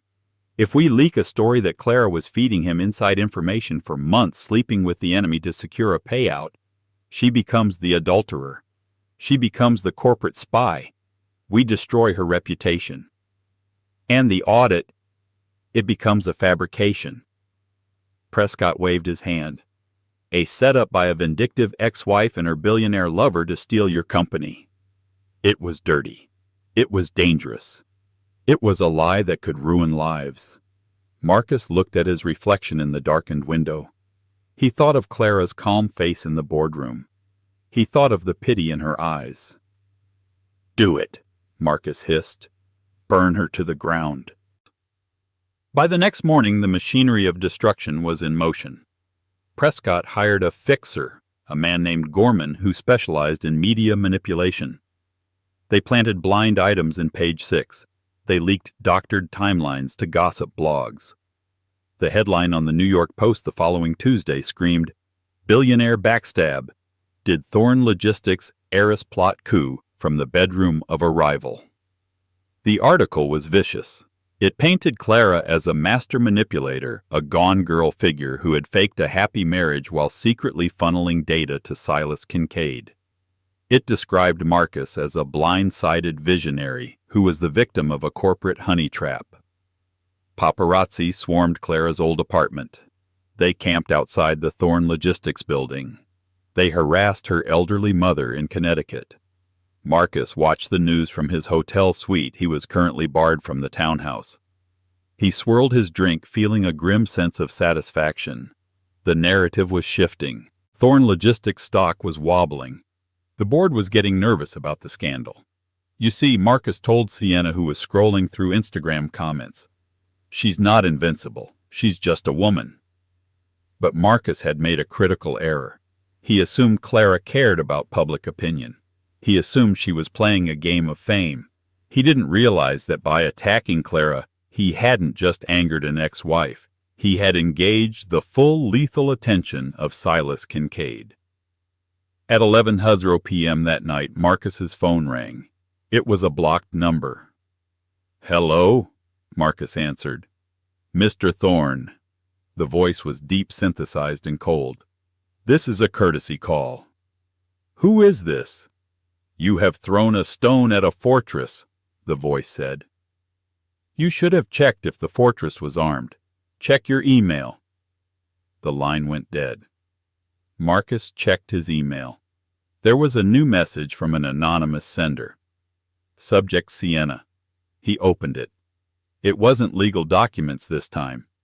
It was a video file. The video showed Sienna. But she wasn't with Marcus.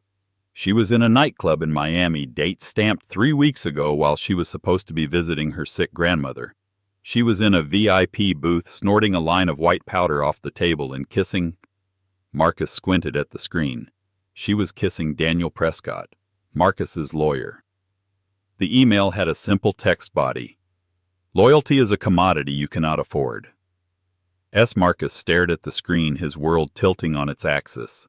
his mistress and his lawyer, the two people urging him to fight, the two people telling him he was the victim. They were playing him. They were milking him for billable hours and gifts before the ship went down. Clara hadn't sent this. Clara wouldn't stoop to tabloid tactics. This was Kincaid. This was a warning shot. And for the first time, Marcus realized he wasn't fighting a divorce case. He was fighting a war against a man who could see through walls. While Marcus was imploding in a hotel room in Manhattan, Clara Thorne was seated in the back of the Rolls-Royce Phantom, watching the city fade into the gray blur of the highway. They were driving north deep into the Hudson Valley. The trees were bare skeletal fingers scratching at the sky. The rain had turned to a light icy mist. Clara checked her tablet. She saw the headlines. She saw the vitriol being spewed about her online. Gold digger, spy, traitor. She turned off the screen. "Does it bother you?" The driver spoke. It was the first time he had said anything other than good morning or yes, ma'am. He was a large man with a scar running through his eyebrow, a former Navy SEAL named Harrow. Clara looked at him in the rear-view mirror. "Does what bother me, Harrow?" "The noise, the lies." "Lies only hurt if you respect the people telling them," Clara said softly. "I know who I am. I know what I did. The truth has a way of outliving the noise." Harrow met her eyes in the mirror and nodded, a rare mark of respect. "We're arriving." The car turned off the main road onto a private asphalt lane that wound through dense forest. After 2 miles, the trees broke, revealing a massive structure of glass, concrete, and steel perched on the edge of a cliff overlooking the Hudson River. It didn't look like a house. It looked like a Bond villain's lair or a modern art museum. This was the Eyrie, the home of Silas Kincaid. The car pulled into an underground garage filled with vehicles that were more art than transport. A vintage Jaguar E-Type, a Ducati motorcycle, and a matte black armored SUV. Clara stepped out. A woman in a sharp gray suit was waiting for her. This was Elena. No, not. Elena checked constraints. This was Sarah Silas's chief of staff. "Mr. Kincaid is in the observatory," Sarah said efficiently. "He asked not to be disturbed, but he made an exception for you." Clara followed Sarah through the house. It was minimalist, cold, and breathtakingly beautiful. There were no family photos, no clutter, just vast open spaces and priceless modern art. It was the home of a man who lived entirely in his own head. They reached a heavy steel door. Sarah keyed in a code and the door hissed open. "He's inside," Sarah said, stepping back. Clara walked in. The room was a dome of glass. A telescope the size of a cannon dominated the center, pointing out at the gray sky. Silas Kincaid stood by the glass wall, his back to her. He wore a black turtleneck and dark trousers. He was tall, imposing, with silver-streaked black hair. He didn't turn around when she entered. "Do you know why I bought the majority stake in your husband's company, Clara?" Silas asked. His voice was a rich baritone echoing slightly in the glass room. Clara stopped 10 feet away. She didn't fidget. "Because the debt-to-equity ratio was favorable, and you knew the logistics sector is poised for a rebound next quarter." Silas turned. He had a face that was handsome but severe, etched with the lines of a man who slept 4 hours a night. His eyes were dark, intelligent, and currently assessing her like a specimen under a microscope. "That is the financial reason," Silas said. "But I don't make decisions solely on math. Everyone has math. I invest in competence, and I destroy incompetence." He walked over to a small table and poured 2 glasses of water. No wine, no whiskey, just water. "Your husband," Silas continued, handing her a glass, "is a chaotic element. He is wasteful. He is arrogant without the skill to back it up. He treats his company like a piggy bank. I despise waste."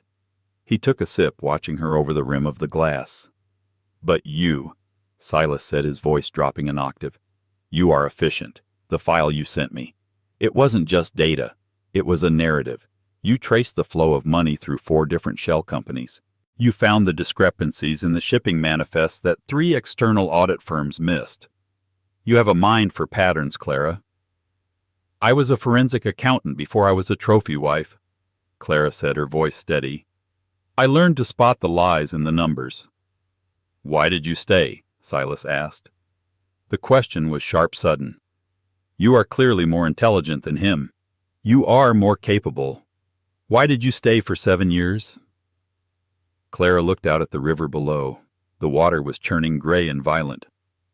Because I thought I could fix him, she admitted. I thought if I managed the chaos, if I smoothed the edges, he would become the man he pretended to be. It's the sunk cost fallacy, Mr. Kincaid. You keep investing because you've already invested so much. I didn't want to admit I made a bad trade. Silas smiled.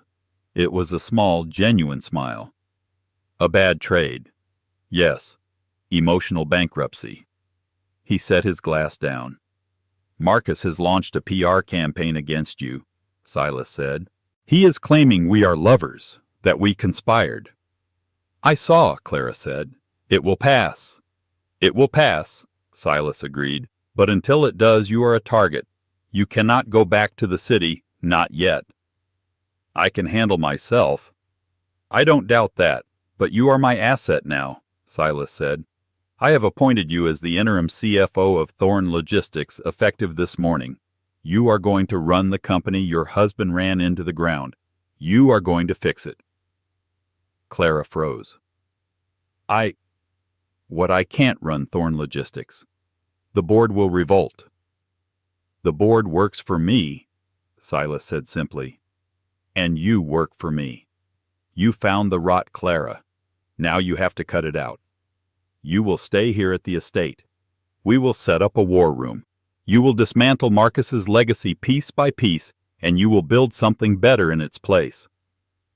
Clara looked at this man, this titan of industry who terrified Wall Street. She realized suddenly that the romance the tabloids were screaming about wasn't physical. It was intellectual. He was offering her something Marcus never had: respect. Power. A challenge worthy of her mind. And Marcus? Clara asked. Marcus is currently finding out that his lawyer is sleeping with his mistress, Silas said dryly. I sent him a little care package 5 minutes ago. Distraction is key in warfare. Clara felt a bubble of laughter rise in her chest, a sound she hadn't made in years. You're ruthless. I am necessary, Silas corrected. He extended a hand. Welcome to the team, Clara. Let's go to work. The montage of competence. The next 2 weeks were a blur of activity at the Kincaid estate. Clara didn't sleep much, but for the first time in her life she wasn't tired. She was energized. She worked out of the library surrounded by monitors. Silas was there, sometimes guiding, sometimes just watching. They spoke in shorthand: financial ratios, legal precedents, supply chain logistics. They were dismantling Marcus's empire. Set day 3. Clara identified a redundant shipping lane that was costing the company $4 million a year. She cut it. Day 7. Clara found the consultants on the payroll who were actually Marcus's college buddies. She fired them all via courier. Day 10. The stock price of Thorne Logistics, which had dipped during the scandal, began to rise. The market realized that someone competent was finally at the wheel. But Marcus wasn't dead yet. Cornered animals bite. Back in the city, Marcus had fired Prescott after a fistfight in the office and dumped Sienna, throwing her clothes off the balcony. He was alone, he was drunk, and he was desperate. He had one card left to play, a card that wasn't about money. It was about violence. He knew where Clara's mother lived, a sweet 70-year-old woman named Martha living in a retirement community in Connecticut. Marcus sat in his rented sedan outside the retirement home. He dialed a number. Not a lawyer, not a fixer, but a man he knew from the docks, a man who broke legs for debts. I don't want her hurt, Marcus slurred into the phone, staring at the gate. I just want her scared. I want Clara to know she can't hide in a castle while her family is out here in the open. Grab the old lady. Keep her for a few days. Tell Clara if she doesn't resign and release my assets, Mom doesn't get her heart medication." It was the lowest point of his life. It was evil, but Marcus convinced himself it was justice. He hung up the phone and watched the heavy-set man walk toward the retirement home entrance. But as Marcus watched, a black SUV screeched around the corner. Two men in tactical gear jumped out. They didn't go for the hitman. They went for Marcus. Before he could lock the doors, the glass shattered. A gloved hand dragged him out of the car and slammed him onto the pavement. "Marcus Thorne," a voice shouted. "FBI, you are under arrest for conspiracy to commit kidnapping and interstate wire fraud." Marcus blinked, his face pressed against the wet asphalt. "FBI, how did you know?" As they cuffed him, he looked up. Parked across the street was a gray sedan. Standing next to it, holding a phone, was Harrow Silas Kincaid's driver. Harrow gave a small wave. Silas Kincaid didn't just have money. He had surveillance. He had been monitoring Marcus's burner phones since day one. He had waited for Marcus to cross the line from white-collar criminal to violent offender. And the moment Marcus ordered the hit on the mother, he had sealed his fate. The Metropolitan Correctional Center in Lower Manhattan is not a place designed for comfort. It is a vertical fortress of concrete and steel where the lights never truly dim and the air always smells of industrial cleaner and despair. For Marcus Thorne, it was hell. He had been denied bail. The judge, a stern woman named Justice Holloway, had looked at the wiretap evidence, the recording of Marcus ordering the intimidation of an elderly woman, and deemed him a flight risk and a danger to the community. 6 months had passed since the arrest. Marcus had lost 20 pounds. His hair, once perfectly coiffed, was thinning and gray at the temples. He wore an orange jumpsuit that scratched his skin. He sat in the visitation room, separated from the world by a thick pane of plexiglass. On the other side sat his new lawyer, a court-appointed public defender named David Katz. Katz was young, overworked, and smelled of stale coffee. He was a far cry from the shark that was Daniel Prescott. "It's not looking good, Marcus," Katz said, shuffling through a stack of files that were messy and disorganized. "The district attorney is pushing for the maximum: conspiracy to commit kidnapping, wire fraud, embezzlement. And now the SEC is piling on with insider trading charges based on the audit your wife provided." "Ex-wife," Marcus snapped, his voice raspy. "She's my ex-wife, and she set me up. Is the media running my statement, the one about Kincaid?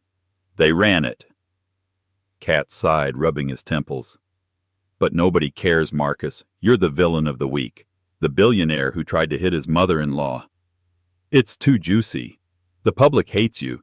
And Kincaid, he's untouchable." Marcus clenched his fists. The cuffs rattled against the metal table. "Nobody is untouchable. Kincaid has skeletons. He has to. He destroyed companies in the 90s. Dig deeper, Katz. If I go down, I'm taking them with me." Katz looked at him with pity. "Marcus, listen to me. Your old lawyer Prescott, he's testifying against you for immunity. Your girlfriend Sienna. She's writing a tell-all book and cooperating with the prosecution. You have no allies. The best move is to plead guilty. Take 15 years. With good behavior, you're out in 10. 10 years, Marcus whispered.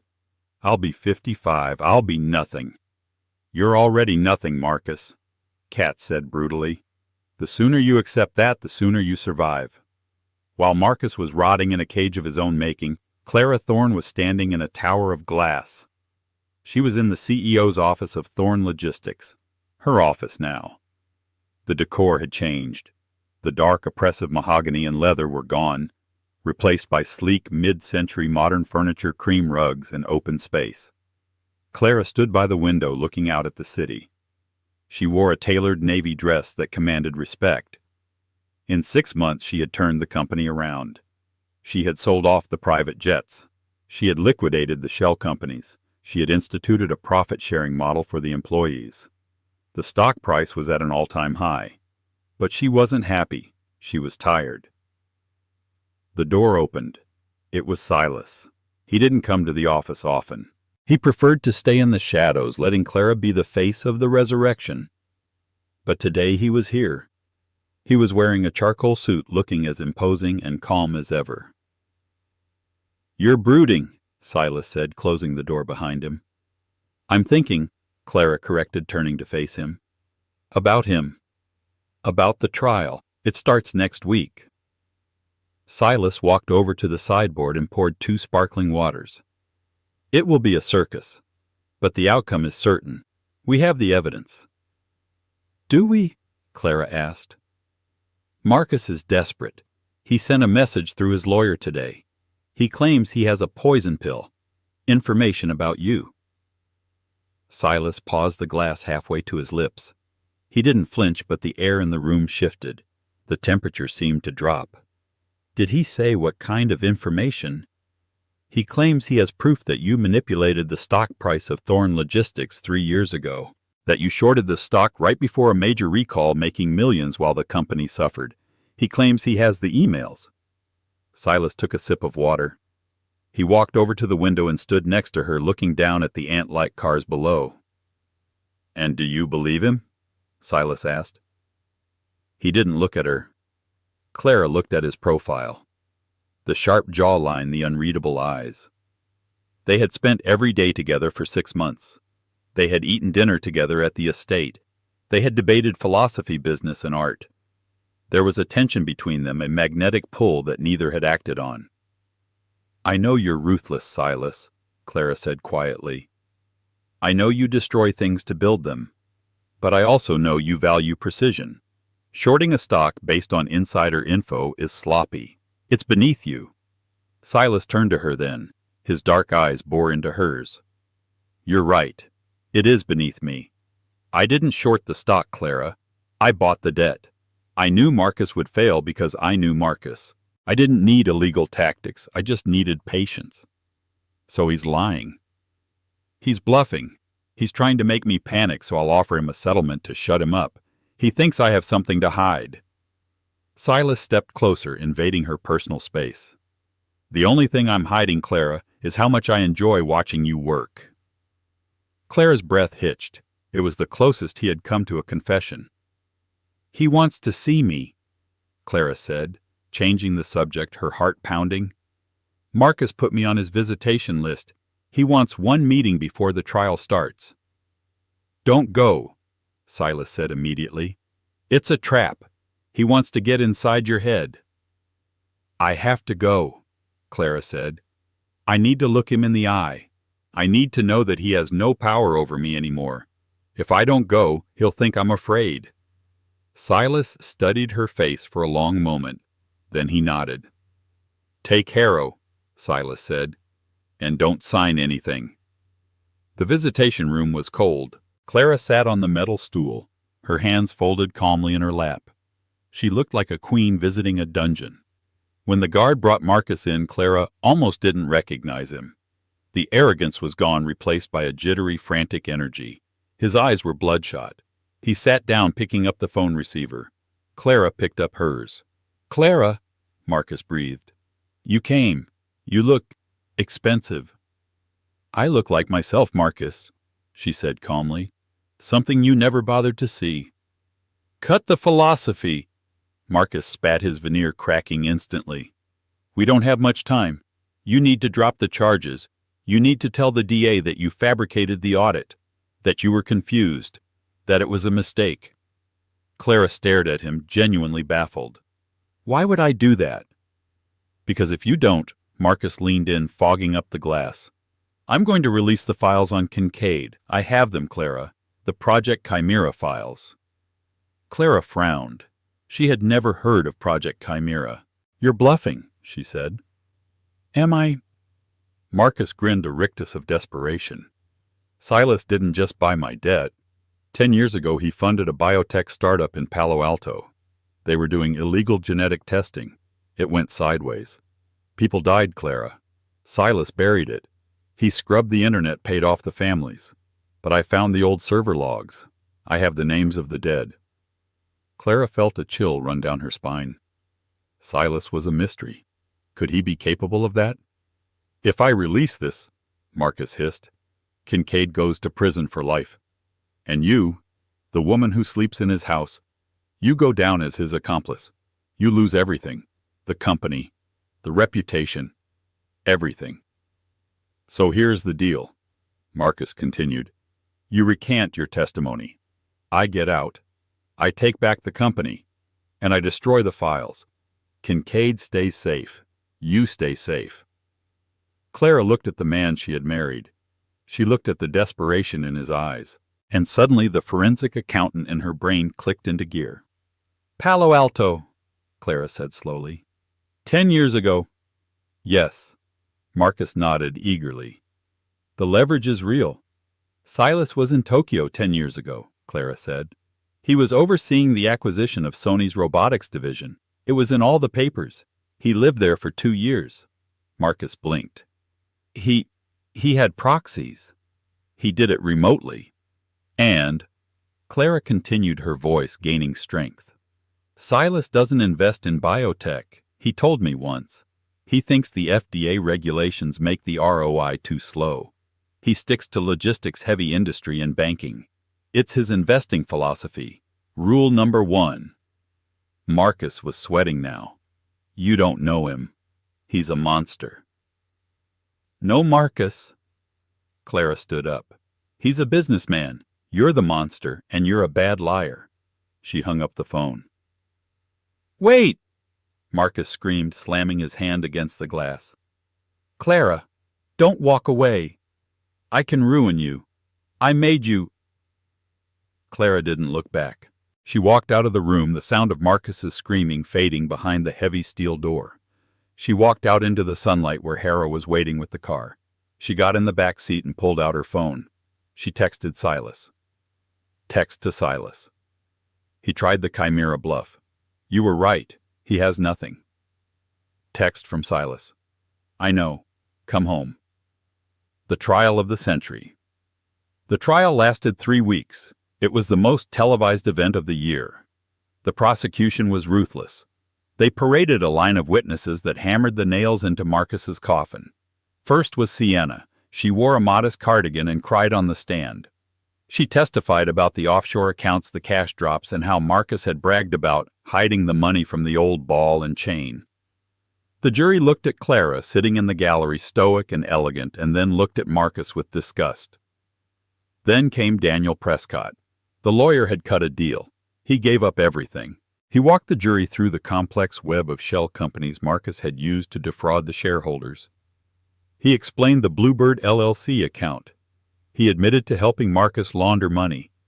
But the final nail was Clara. She didn't testify with tears. She testified with data. She stood before the court, a projector screen behind her. She was the expert witness of her own life. "Exhibit C," Clara said, using a laser pointer to highlight a row of numbers. "This transfer of $2 million was labeled consulting fees. However, the recipient bank account belongs to a holding company registered to Mr. Thorne's personal gambling debts in Macau. I traced the routing number through the SWIFT system." She was brilliant. She was clinical. She dismantled every lie Marcus had ever told. Marcus watched her from the defense table, his face pale. He realized then that he hadn't just married a pretty face. He had married a supercomputer, and he had been too stupid to plug her in. The verdict. The jury deliberated for 4 hours. When they returned, the courtroom was silent. Marcus stood up, his legs shaking. "We, the jury," the foreman read, "find the defendant Marcus Thorne guilty on all counts." The courtroom erupted. The gavel banged. Marcus slumped into his chair, burying his face in his hands. Justice Holloway didn't waste time. "Mr. Thorne, you have shown zero remorse. You preyed on your investors, you betrayed your family, and you attempted to commit violence against a vulnerable senior citizen. I am sentencing you to 25 years in a federal penitentiary without the possibility of parole for at least 20. 25 years. As the marshals dragged Marcus away, he looked back one last time. He looked for Clara. But she wasn't looking at him.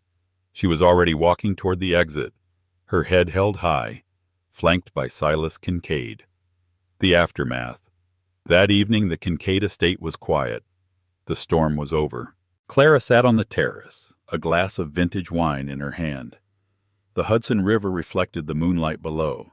She felt light, the weight she had been carrying for 7 years, the weight of being the perfect wife. The weight of the secrets, the weight of the fear was gone. Silas walked out onto the terrace. He had loosened his tie. He looked relaxed, something she had rarely seen. "It's done?" Silas said, leaning against the stone railing. "It's done," Clara agreed. "The board officially voted me in as permanent CEO this afternoon. Marcus's shares have been seized and will be auctioned. We're going to buy them back." "Good," Silas said. "You earned it." He turned to face her. The air was thick with the unspoken thing between them. "So," Silas said softly, "the war is over. Usually mercenaries go home after the war." Clara looked up at him. "Is that what I am? A mercenary? You tell me." Silas moved closer. He reached out and took the wine glass from her hand, setting it on the table. He took her hand instead. His skin was warm. "You have your company. You have your reputation back. You have your freedom. You don't need my protection anymore, Clara. You don't need to stay in this house." Clara stood up. She was inches from him. She could smell the sandalwood and rain on his jacket. "I didn't stay for the protection, Silas," she whispered. "Why did you stay?" "Because," Clara said, her voice trembling slightly, "I found someone who speaks my language. I found someone who sees the math." Silas's eyes softened. He reached up and brushed a strand of hair from her face. His touch was electric. "The math says we make a good team," Silas murmured. "The math says—" Clara smiled, leaning into his touch, "that the probability of me leaving is 0. Silas didn't smile. He simply leaned down and kissed her. It wasn't a desperate kiss, like the ones Marcus used to give when he wanted something. It was a firm, possessive, devastating kiss. It was a merger of equals. It was the sealing of a contract that had nothing to do with business. As they pulled apart, breathless Silas rested his forehead against hers. "Tomorrow," he said, "we have a board meeting." Clara laughed, a low, throaty sound. "We do." "But tonight," Silas said, pulling her toward the glass doors, "I'm taking the phone off the hook." 5 years later. The air in Davos, Switzerland smelled of ice and old money. Inside the main Congress Hall of the World Economic Forum, the chatter of 3,000 world leaders died down as a single spotlight hit the stage. "Please welcome," the announcer boomed, "the CEO of Kincaid Thorne Global, Clara Kincaid." Clara walked out. She wasn't the woman in the cream coat anymore. She wore a bespoke black suit that looked like armor. She stood at the podium looking out at the most powerful people on earth and spoke. "We live in an economy of noise," Clara said, her voice calm but amplified. "We are told to scream to be heard, but the most expensive thing in the world is silence. Silence is where you plan. Silence is where you win." Backstage, Silas Kincaid watched her. He wasn't the recluse in the tower anymore. He was the partner of the most dangerous woman in the world. He checked his phone. Their acquisition of the European maritime routes was complete. While she charmed the world, he rewrote the map. A perfect machine. The view from Cell Block D. 4,000 miles away in the Federal Correctional Institution in Otisville, the air smelled of bleach. Marcus Thorne sat in the common room wearing a faded khaki uniform 2 sizes too big. He held a lukewarm coffee, staring at the television mounted inside a wire cage. It was broadcasting the Davos summit. He watched Clara. She looked radiant. She looked unstoppable. "She's hot," a younger inmate grunted next to him. "Who is she?" Marcus crushed the plastic cup in his hand. "I used to know her." "Yeah, right." The inmate laughed, walking away. "Dream on, old man." Marcus sat alone. The camera panned to the audience and caught Silas Kincaid looking at Clara with absolute devotion, a look Marcus had never given her. In that moment, the crushing weight of truth hit him. He hadn't just lost his money. He could have made money back. He had lost her. He had held a diamond and traded it for a handful of glitter. Now the diamond was cutting the glass ceiling of the world, and he was just the man who used to own the box it came in. The final merger. That night on the balcony of a private chalet overlooking the snowy Alps, Clara and Silas stood in the cold, crisp air. "Did you see the news?" Clara asked, leaning against the railing. "Sienna released her tell-all book today. She blames Marcus for everything." "Let them feed on the scraps," Silas said, wrapping his arms around her waist. "We have an empire to run." "Actually," Clara turned in his arms, pulling a small velvet box from her pocket, "there is one more acquisition pending." Silas, the man who never blinked, looked surprised. "You beat me to it." "I usually do." Clara smiled. She opened the box. It wasn't a diamond. It was a band of platinum inlaid with meteorite iron. Rare, unbreakable. "I checked your search history, Silas. You were being indecisive about the ring, so I took the initiative." "Silas Kincaid," she whispered. "We are partners in business and partners in crime. It's time we merge the assets completely." Silas laughed, a genuine sound that echoed off the mountains. He slid the ring onto his finger. It fit perfectly. "I had a speech prepared," Silas admitted, pulling her close. "It had data points." "I prefer the executive summary," Clara said, pulling him down for a kiss. Under the Swiss stars, the merger was sealed. Clara had signed away a fortune to leave a marriage, but she had walked away with her self-worth. And as a bonus, she walked away with the billionaire. That is the story of Clara Thorne, a reminder that the best revenge isn't screaming, it's succeeding. Now I have a question for you. If you were Clara sitting in that office with the prenup, would you have signed it to escape or fought for every penny? Let me know your strategy in the comments. If you enjoyed this story of justice and romance, please like this video to help the algorithm and subscribe so you don't miss our next deep dive into the lives of the ultra-wealthy. Thanks for watching. Stay silent, stay smart.